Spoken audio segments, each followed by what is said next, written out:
Pada zaman dahulu kala, tepatnya di wilayah Sumatera Selatan terdapat Putri Kemarau. Dia disebut Putri Kemarau karena lahir pada musim kemarau. Sayangnya, ibundanya sudah meninggal dunia, sehingga dia menjadi putri Sematawayang sang raja. Negeri yang dipimpinnya begitu tentram dan makmur, namun pada suatu ketika, negeri tersebut dilanda musim kemarau yang begitu panjang. Bagaimana ini? Apakah kau sudah mengamati kondisi di beberapa bulan ini? Ya, negara ini tampak begitu menyedihkan. Ada banyak rakyat yang mengeluhkan tentang musim kemarau ini. Mereka kekurangan air. Aku berpikir sebaiknya kita menghadap raja saja agar beliau menangani masalah ini. Aku setuju, ayo kita bisa. Ayo.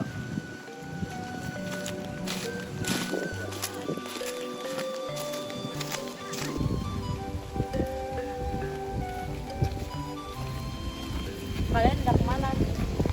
Kami ingin menghadap raja agar mengatasi masalah kekeringan ini.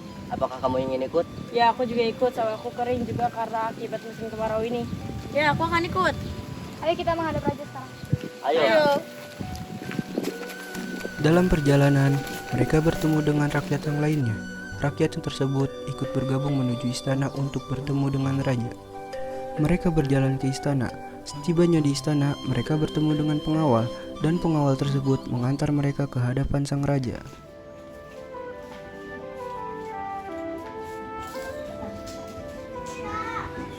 Ada perihal apa? Kalian datang kemari? Mohon maaf atas kedatangan kami, Baginda. Maksud kami kemari ingin memohon kepada Baginda untuk menanggulangi masalah yang tengah melanda di negeri ini. Musim kemarau ini banyak mengakibatkan kerugian, sehingga banyak sawah-sawah yang mengalami kekeringan. Baiklah, saya sebelumnya sudah memikirkan masalah kemarau ini. Saya sudah mengundang banyak peramal untuk datang ke istana untuk mengatasi musim kemarau ini. Baiklah Baginda, kami akan menunggu kabar baik dari Baginda. Kalau begitu, kami pamit.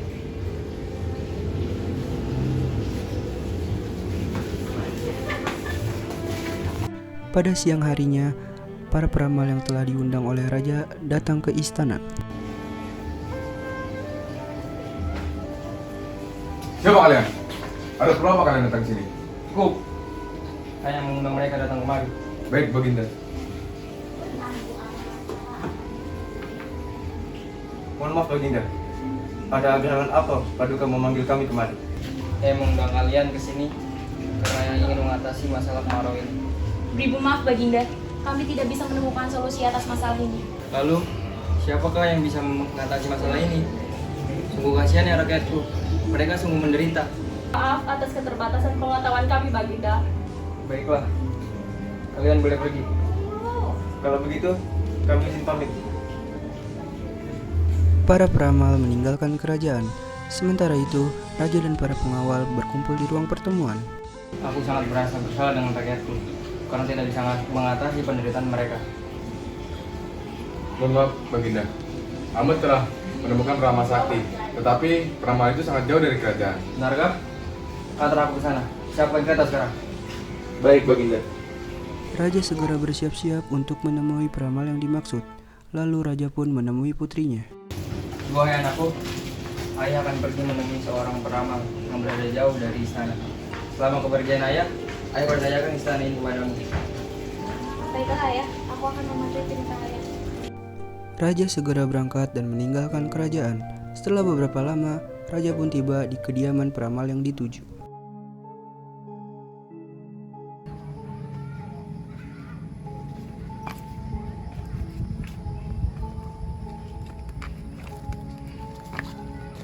Suatu kehormatan bagi hamba.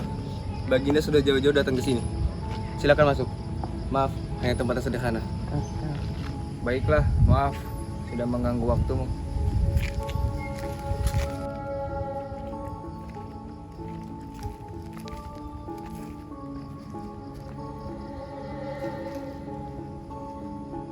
Kiranya, apa yang membuat Paduka datang kemari? Negeriku sedang mengalami kekeringan. Rakyatku sangat kesusahan dalam menghadapi masalah ini. Apakah kau ada cara untuk mengatasinya?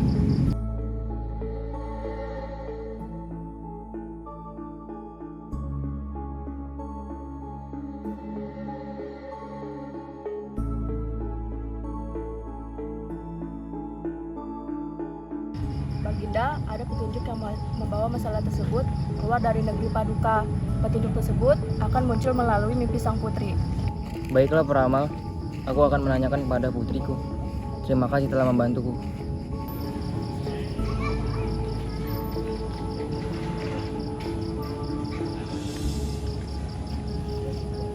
Terima kasih kembali Baginda. Sang raja pun meninggalkan kediaman peramal. Setelah sampai di kerajaannya, raja kemudian menemui putrinya. Wahai anakku, Ayah sudah bertemu dengan seorang peramal. Dia mengatakan solusi dari kekeringan ini ada di dalam mimpimu. Tidakkah kau bermimpi mengenai hal itu? Mohon maaf ya, aku belum mengalami mimpi tersebut. Alangkah baiknya, jika masalah kekeringan ini, kita serahkan saja kepada Tuhan. Benar apa katamu? Ayah sudah sadar dengan apa yang harus Ayah lakukan.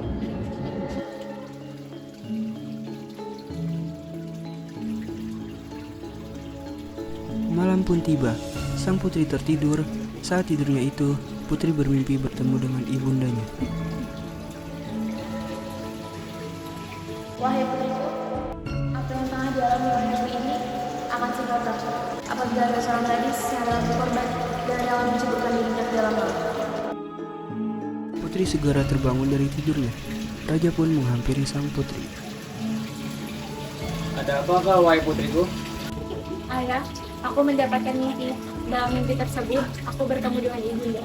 Ibunda mengatakan bahwa masalah yang ada di negeri ini akan segera berakhir apabila ada seorang gadis yang mau mengorbankan dirinya dan menceburkan dirinya ke laut. Bila memang begitu, mari kita sampaikan kepada rakyat. Ayah juga akan mengadakan sayembara untuk mencari gadis yang rela berkorban demi kerajaan ini. Pada keesokan harinya, raja menepati ucapannya. Raja mengumpulkan rakyatnya dan bertanya siapa yang mau berkorban sesuai dengan mimpi yang dialami oleh putrinya. Wahai rakyatku, adakah yang ingin menjalankan amanah ini?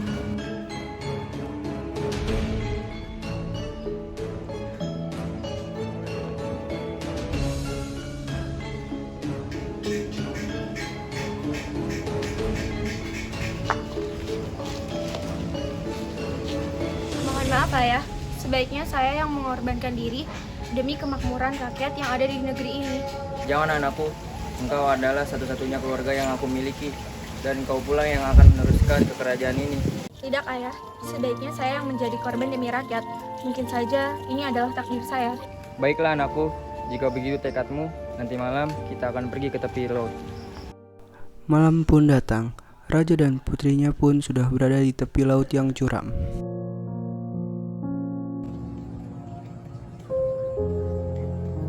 Apakah kau yakin dengan keputusanmu ini? Iya Ayah, tolong ikhlaskan kepergianku dan maafkan juga semua kesalahanku.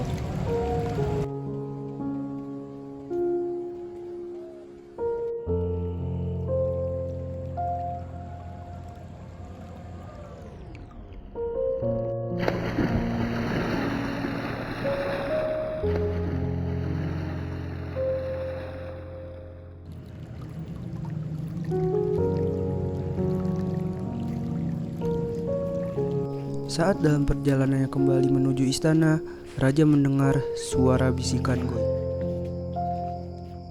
Pergilah ke tepi laut dan temuilah putrimu. Ada suara yang mengatakan, aku harus ke sana. Putriku!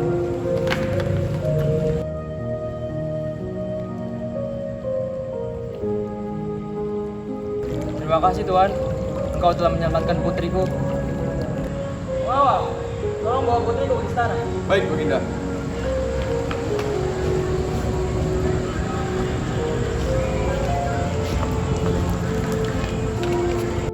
Raja sangat bersuka cita dan mereka pun kembali ke istana. Masalah sudah terselesaikan dan beberapa tahun kemudian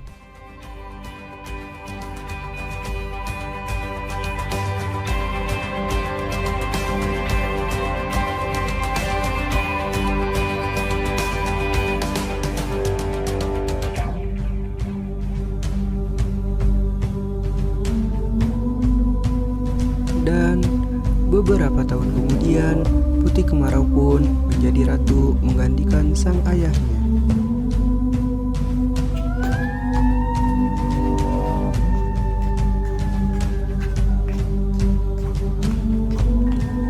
Ia memerintah dengan bijaksana, sehingga rakyatnya bisa hidup dengan tentram dan makmur.